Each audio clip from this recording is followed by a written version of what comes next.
¿Qué harías si la realidad, esa que das por sentada, se quebrara frente a tus ojos? Hay historias que se cuentan en voz baja, y no sin una buena razón. No buscan entretener, son advertencias.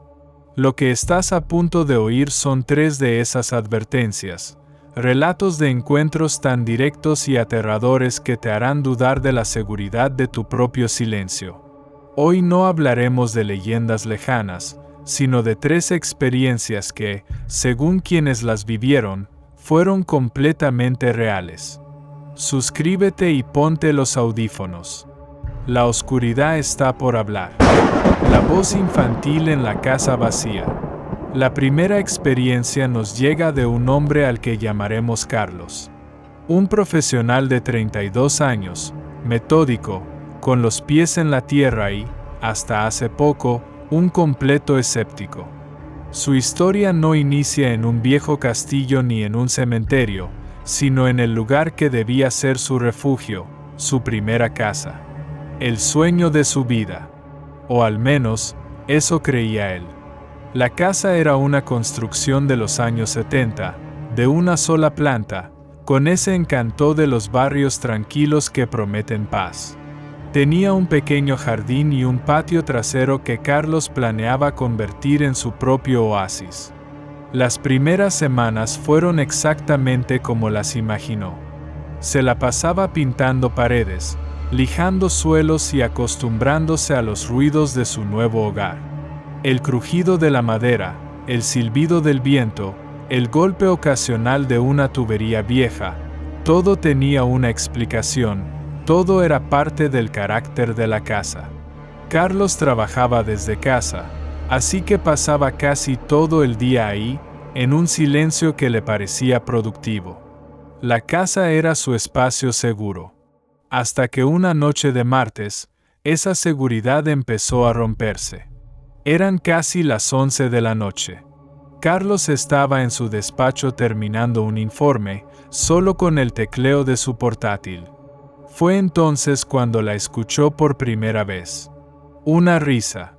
Corta, aguda, infantil. Parecía venir de la sala. Se detuvo en seco. Esperó. Nada. Silencio. Sacudió la cabeza, pensó que era el cansancio. La tele de un vecino, se dijo, una ventana abierta. Siguió trabajando, pero ya no estaba tranquilo. 10 minutos después, la escuchó de nuevo. Pero esta vez, no era una risa. Fue un susurro. Una sola palabra, que no entendió, pero que era, sin duda, la voz de un niño. Y esta vez sonó más cerca, como si viniera del pasillo, justo al otro lado de la puerta. El corazón le empezó a latir con fuerza. Se levantó sin hacer ruido, abrió la puerta y miró el pasillo oscuro. No había nada. Solo las sombras de la luna entrando por la ventana. Sintiendo que hacía el ridículo, recorrió la casa.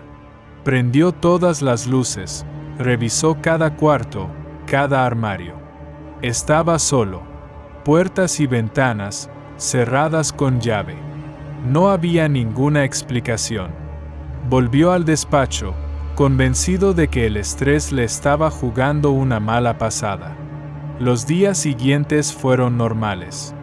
No hubo más risas, ni susurros. Carlos se empezó a convencer de que todo había estado en su cabeza. Incluso se rió de su propia paranoia. Pero la calma no duró mucho. Una semana después, los fenómenos volvieron, y esta vez, con una intensidad que le heló la sangre. Ya no eran solo sonidos. Empezó a notar pequeños cambios. Un día, al volver de la compra, encontró una canica de cristal azul en mitad del pasillo. Él no tenía canicas. No tenía hijos. Nadie lo había visitado. La recogió, sintiendo un escalofrío, y la guardó en un cajón, como si esconderla pudiera borrarla de la realidad. Días después, mientras veía la televisión, escuchó un golpe sordo en su dormitorio. Lo ignoró, pero el golpe se repitió, rítmico, constante. Con el pulso acelerado, fue a ver. La puerta del dormitorio estaba cerrada. La abrió despacio. Dentro, todo parecía normal, hasta que miró el armario. La puerta, que siempre mantenía cerrada, estaba un poco abierta. Y desde la oscuridad del interior, escuchó un sonido que lo paralizó, el tintineo suave de una caja de música. Carlos nunca había tenido una caja de música. El terror puro se apoderó de él. Retrocedió, salió del cuarto y cerró la puerta con fuerza. Pasó la noche en el sofá, con todas las luces prendidas, escuchando. El tintineo continuó por casi una hora y luego paró en seco. A la mañana siguiente, con la valentía que da la luz del día, Carlos abrió el armario. Estaba vacío, salvo por su ropa. No había ninguna caja de música. En ese momento su escepticismo se hizo polvo. Sabía que no estaba loco. Sabía que algo, o alguien, estaba en su casa. La actividad se volvió más atrevida. Escuchaba pasitos corriendo por el pasillo de madera cuando él estaba en la cocina. Sentía cambios bruscos de temperatura, un frío helado que llegaba y se iba en segundos. Y entonces, la voz regresó. Ya no eran susurros. Una noche, mientras leía en la cama, escuchó una vocecita clara decir su nombre desde la puerta, Carlos. Saltó de la cama y prendió la luz. El pasillo estaba vacío. El miedo ya era parte de su rutina. Desesperado, instaló cámaras de seguridad en la sala y el pasillo. Necesitaba pruebas, una confirmación de que no estaba perdiendo la cabeza. Pero las cámaras no captaban nada. Los sonidos, los pasos, los susurros, nada quedaba registrado. Era como si esa presencia supiera dónde estaban y cómo evadirlas. O peor, como si solo existiera para él. Cuando tímidamente trató de contárselo a sus amigos, lo miraron con lástima, sugiriendo que necesitaba unas vacaciones. Se sintió completamente solo. El clímax llegó una noche de tormenta. Los truenos retumbaban. Cerca de la medianoche, la luz parpadeó y se fue. La casa quedó en una oscuridad absoluta. Carlos encendió la linterna del móvil, con la mano temblorosa. Estaba en la sala, y los relámpagos eran la única otra fuente de luz. Fue durante uno de esos destellos. Un relámpago iluminó todo por un segundo. Y en ese instante de luz, Carlos vio algo al final del pasillo. Una silueta. Pequeña, del tamaño de un niño, estaba de pie, mirándolo. No vio rasgos, solo una forma oscura contra la pared. El siguiente trueno sacudió la casa, y la oscuridad volvió, más profunda que antes. Carlos se quedó petrificado, sin poder respirar, apuntando la luz temblorosa de su móvil hacia el pasillo vacío. Se dijo a sí mismo que había sido un juego de sombras. Y entonces, sintió un aliento frío en la nuca. Un aliento helado que le erizó la piel. Y una voz, justo detrás de su oreja, un susurro tan cercano que pudo sentir la vibración, le preguntó: ¿Quieres jugar conmigo? El terror que sintió fue indescriptible. No gritó, el sonido se le atoró en la garganta. Dejó caer el teléfono y corrió a ciegas hacia la puerta principal. Tropezó, se golpeó, pero siguió corriendo. Logró girar la cerradura y salió a la tormenta, sin atreverse a mirar atrás. Corrió bajo la lluvia, sin rumbo, hasta que sus pulmones ardieron. Se detuvo en medio de la calle, empapado, temblando, mirando su casa, una mancha oscura contra el cielo. Carlos nunca más durmió en esa casa. Al día siguiente, con un amigo, recogió lo esencial y se fue. Vendió la casa por mucho menos de su valor, dando como única explicación motivos personales. A veces, la culpa lo carcome por no haberle advertido al nuevo dueño. Pero el miedo siempre es más fuerte. Han pasado años. Carlos ahora vive en un apartamento moderno, en un piso alto. Pero todavía duerme con una luz encendida. Y a veces, en la quietud de la noche, jura que todavía puede escuchar, muy a lo lejos, el eco de un susurro infantil que lo llama por su nombre. Algunos ecos quedan atrapados entre las paredes. Otros nos persiguen hasta en nuestros sueños. La figura sombría que acecha en los sueños. Nuestra segunda historia es la de Elena, una estudiante de arquitectura, una persona lógica para quien todo tenía una explicación. Lo paranormal era, para ella, cosa de ficción. Pero a veces, la realidad nos demuestra lo poco que sabemos.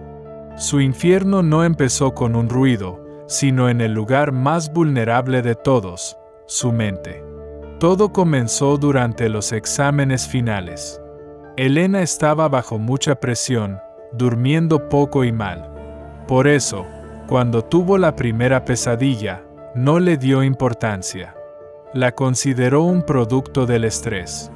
En el sueño, estaba en su cama, pero no podía moverse. Su cuerpo pesaba 1 tonelada. Conocía el término, parálisis del sueño, y sabía que tenía una explicación clínica.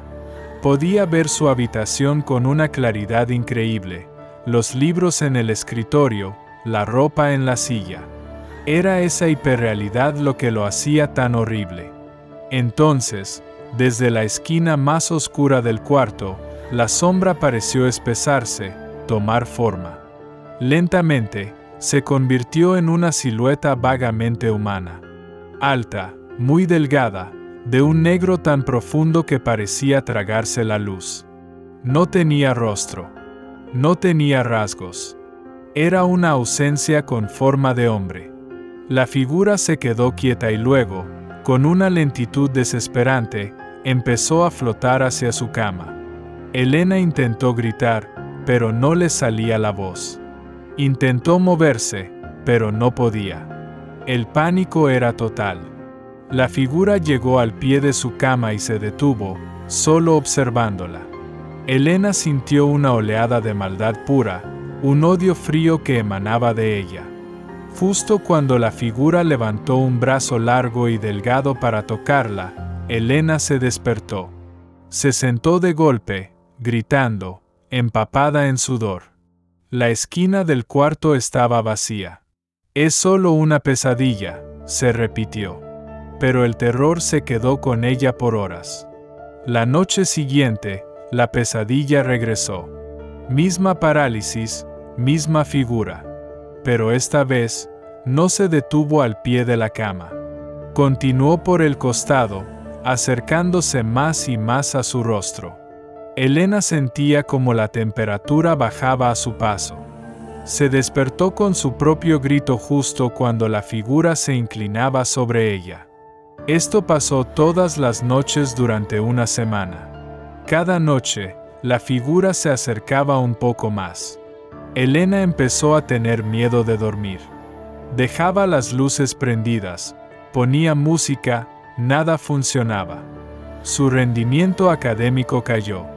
Vivía con miedo a que llegara la noche. Fue entonces cuando la línea entre el sueño y la vigilia comenzó a borrarse. Una mañana, se despertó y encontró la puerta de su habitación abierta. Estaba segura de haberla cerrado con llave. Lo atribuyó al cansancio. Pero pasó de nuevo la noche siguiente. Y la siguiente. Luego vino el frío. La esquina de la habitación de donde salía la figura en sus sueños, ahora siempre estaba fría. Un frío extraño, palpable. Su compañera de piso, Ana, también lo notó. Qué raro, ¿no? Parece que hay una fuga de aire justo ahí, le dijo.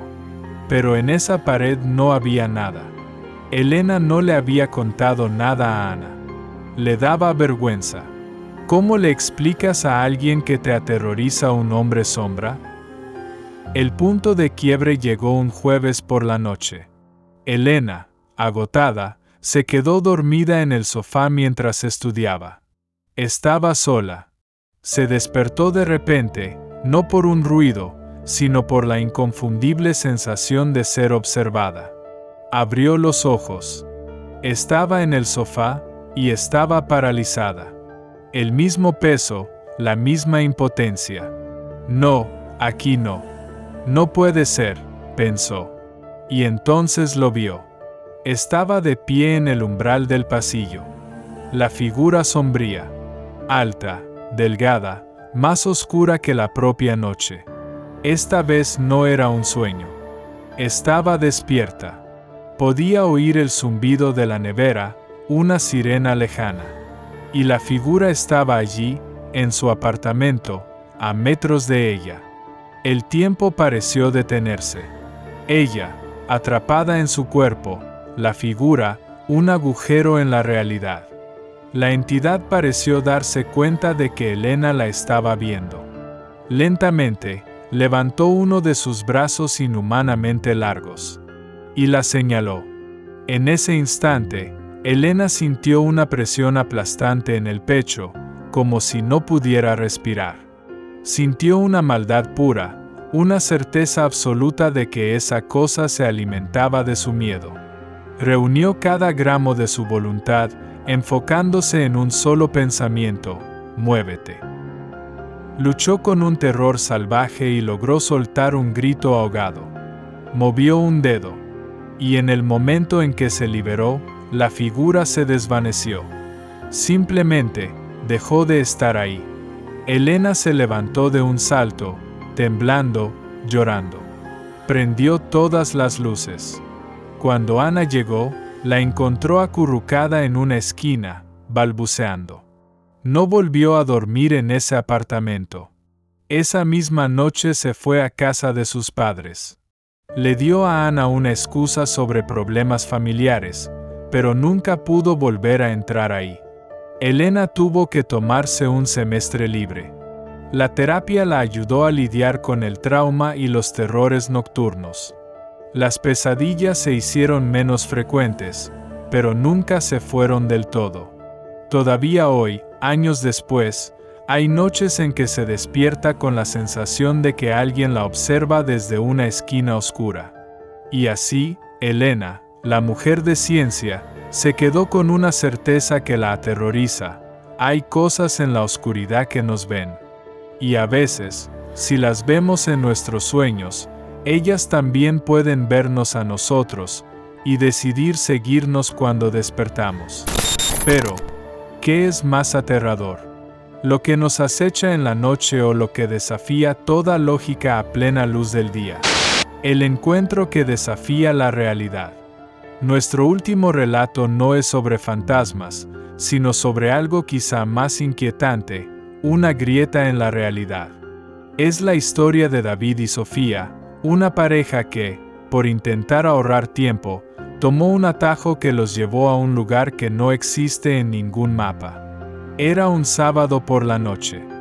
Volvían a casa después de visitar a los padres de Sofía.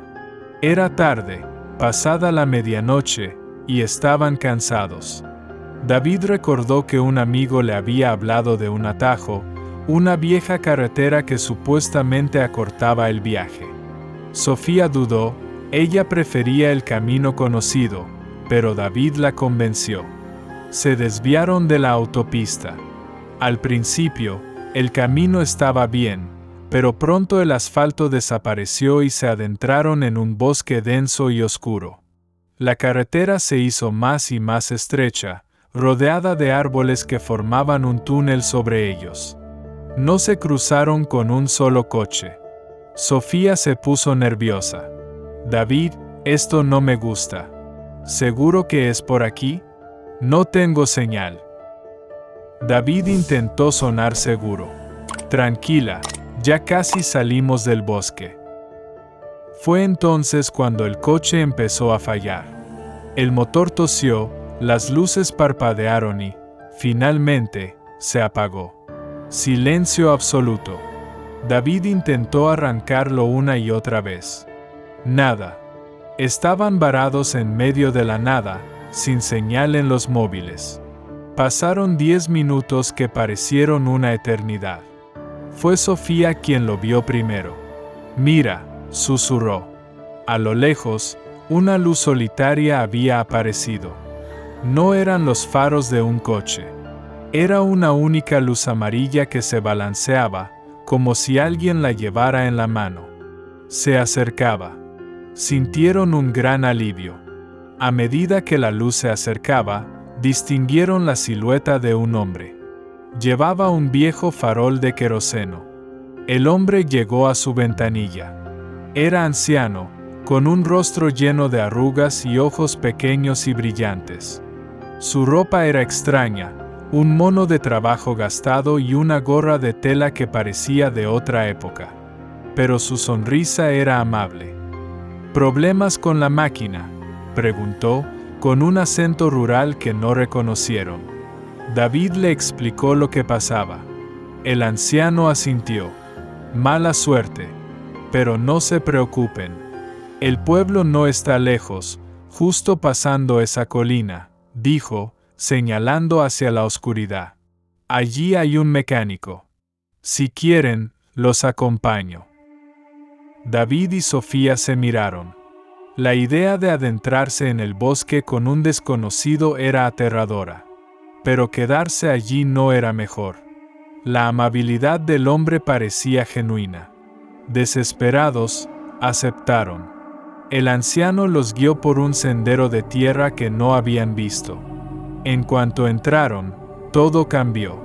El aire se sentía más denso, sus pasos no hacían ruido.